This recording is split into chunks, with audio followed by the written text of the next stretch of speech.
Here's the T73 demolition rocket launcher mounted on an M4 medium tank, developed for the Janet board. Its purpose is to breach anti-tank obstacles and to neutralize or destroy enemy emplacements that might otherwise have to be blasted by hand-placed charges. The front and sides are armored against 20mm fire, and it can be jettisoned if necessary.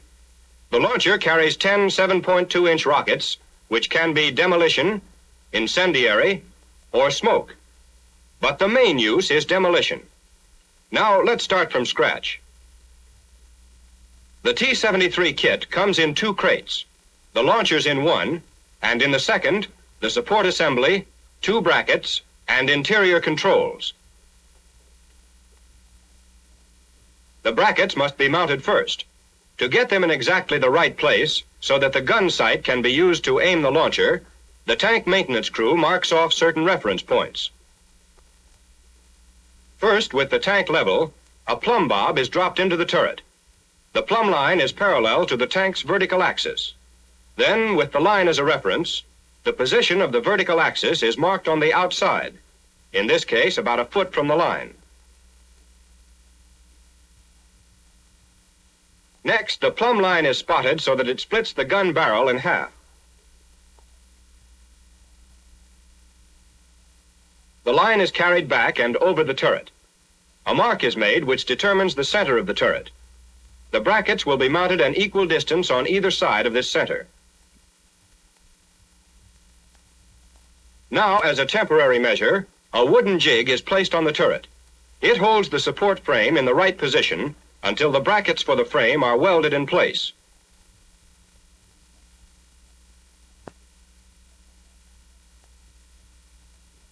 Before the support frame is picked up by a tank retriever, the center section of its armor plate is removed so the frame will fit on the wooden jig.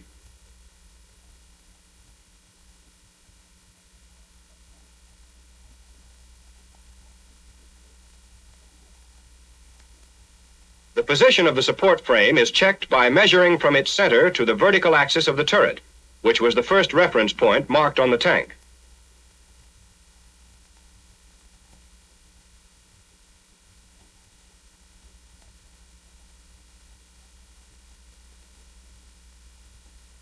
To be sure the arms of the support frame are equidistant from the turret center, the men measure the distance between the horizontal center line of the turret and each arm of the support frame.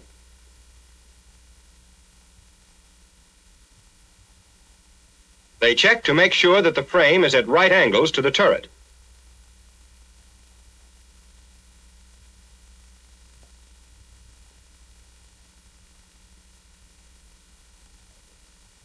Because no 2 turrets are identical, the brackets must be cut and fitted for each tank.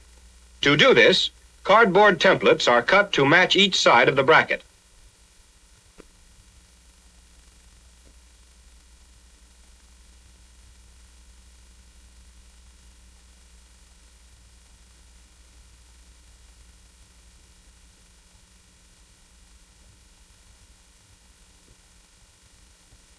The cardboard templates are then put into position against the turret in the place where the actual brackets are to go.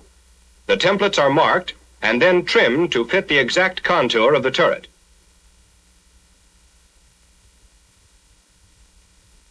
Of course, this is done for the top and bottom templates of both brackets.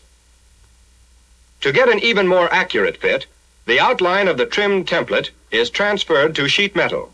Actually, either cardboard or metal can be used alone, but for the best fit, both steps are advisable. The metal template is checked for fit.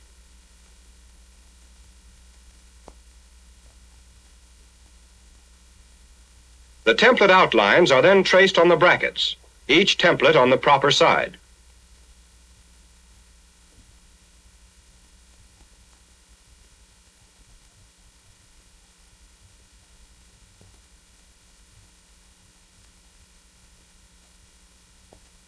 The brackets are cut to shape by acetylene torch. Now, to help keep the brackets in place until they're welded, wooden blocks are used as supports. With a carpenter's level and a tape, the men make sure the brackets are in the right position. Tack welding is used in case further adjustment is needed.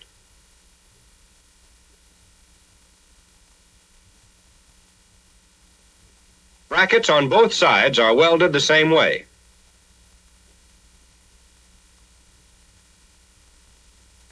Once the brackets are tack welded in place, the wooden jig is removed and the support frame lowered on the brackets.